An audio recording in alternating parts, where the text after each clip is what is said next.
here on Cemetery Whispering channel. Don't forget to subscribe and like, until I promise you won't fall asleep tonight. The 5 most frightening and shocking fan theories from the world of Harry Potter.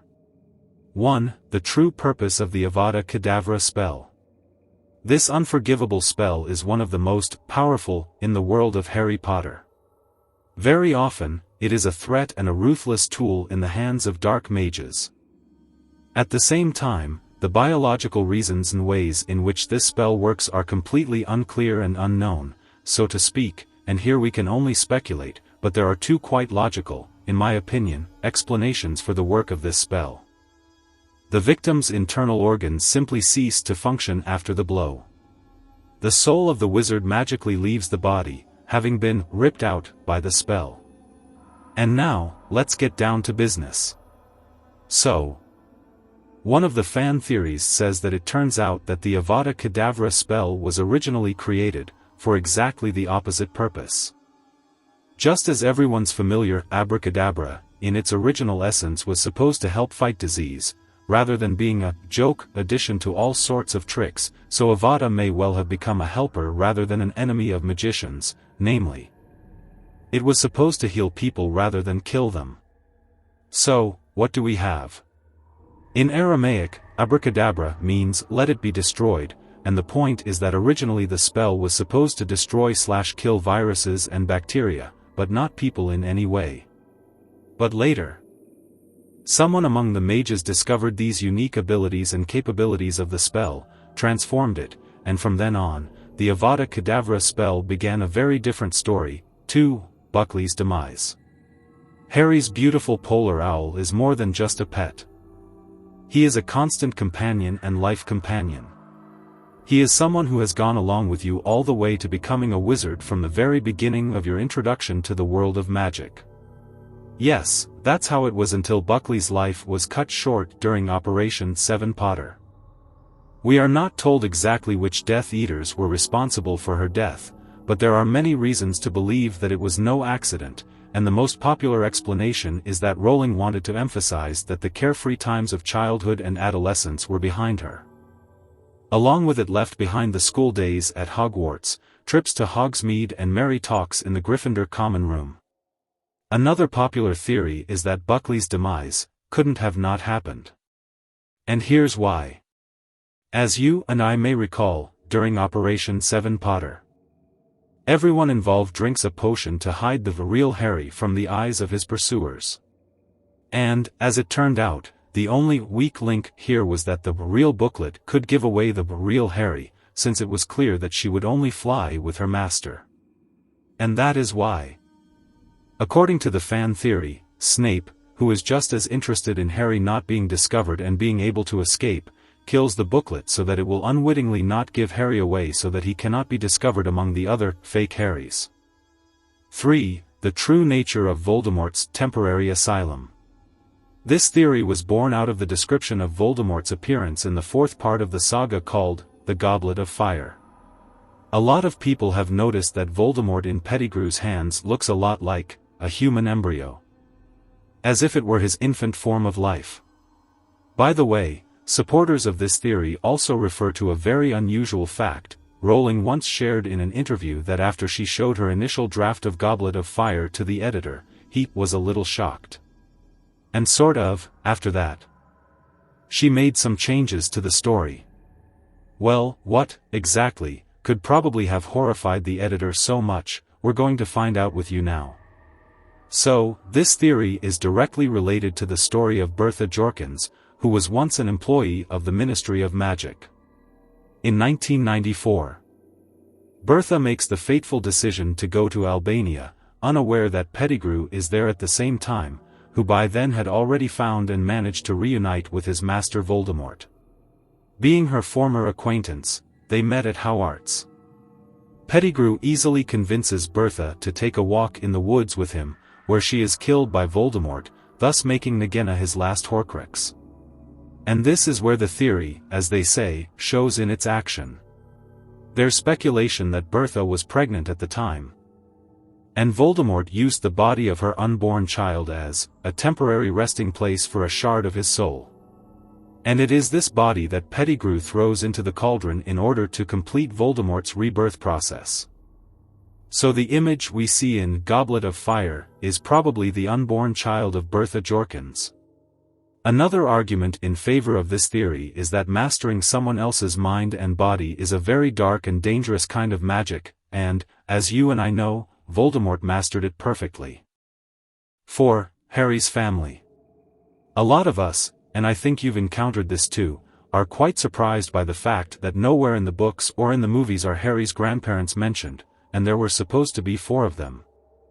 Which is quite strange considering that his parents were quite young at the time of Harry's birth. And while we know at least something about James' parents, they both died of dragon pox, we're not told anything about Lily's parents at all.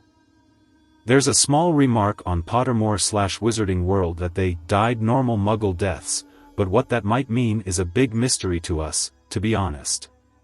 But we do know that it happened somewhere between 1971 and 1981. Because in 1971 they were still seeing Lily off to Hogwarts at King's Cross Station, and in 1981 Lily herself died, and we know for a fact that they weren't alive at that time. But that's why such an unfamiliar description after all. And why did they live so briefly? Since they were still relatively young? And then the fan theory tells us that the answer to these questions is the statement that they both died, at the hands of Death Eaters. Now let's reflect. At the time they joined the Order of the Phoenix, James and Lily were still very young. But even then they were actively on his side and caused a lot of trouble for the Death Eaters and Voldemort himself. Moreover, in the movies we were clearly shown how the Death Eaters attacked the Muggles in the center of London and attacked the city. So we don't rule out the fact that something similar could have happened to Lily's parents. Lily was quite a prominent figure during the period of fighting the Dark Lord, and she and James are known to have defied Voldemort himself 3 times. Which certainly put her own family at risk. In addition, Lily's parents, being Muggles, had no way to defend themselves against the Death Eaters' attack, which led to their deaths in an unequal confrontation. In deleted scenes from Deathly Hallows, an episode can be found in which there is a dialogue between Harry and Petunia when Harry tells his aunt that the Death Eaters will stop at nothing, to which she replies to him, "I know perfectly well what they are capable of."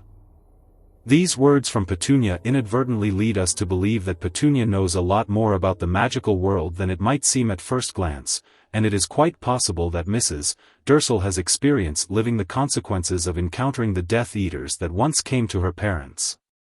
5. Dumbledore didn't want to help Sirius. We know about Sirius spending 12 long years in Azkaban, completely innocent of the crimes he was accused of, and you've probably wondered more than once, too, why no one helped him or got him out of there. And more specifically, why didn't Dumbledore do it? And, in fact, one of the fan theories answers that question. We are told that Dumbledore knew perfectly well that Sirius was innocent, but he just didn't want to help him. And the proponents of this theory have several facts to prove it.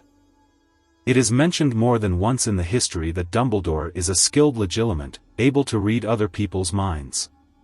Moreover, being not the last person in Wizengamot, he has a certain ability to meet the prisoners of Azkaban.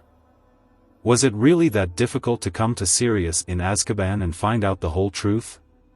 At that point, one word from Dumbledore would have been enough for Sirius to be believed and allowed out of Azkaban.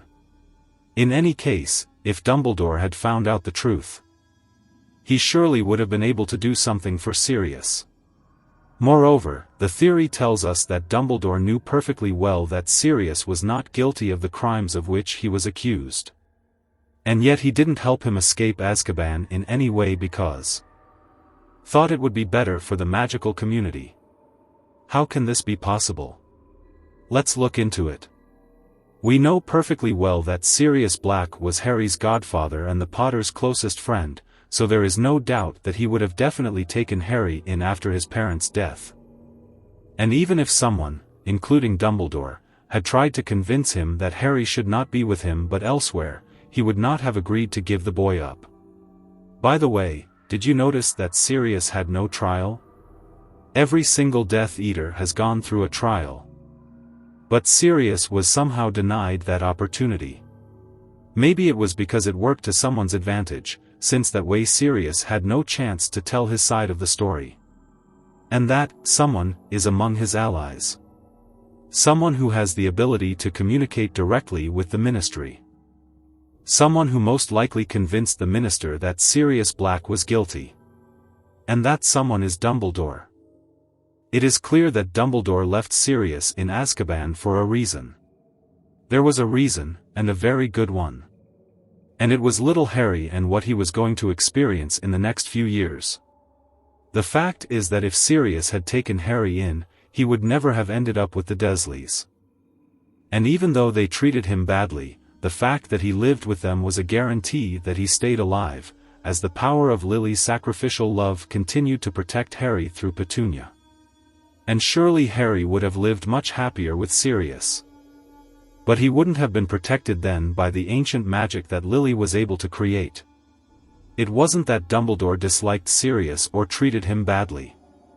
No, it was that in Dumbledore's mind, Sirius' imprisonment in Azkaban was a payment for the welfare and salvation of the magical world.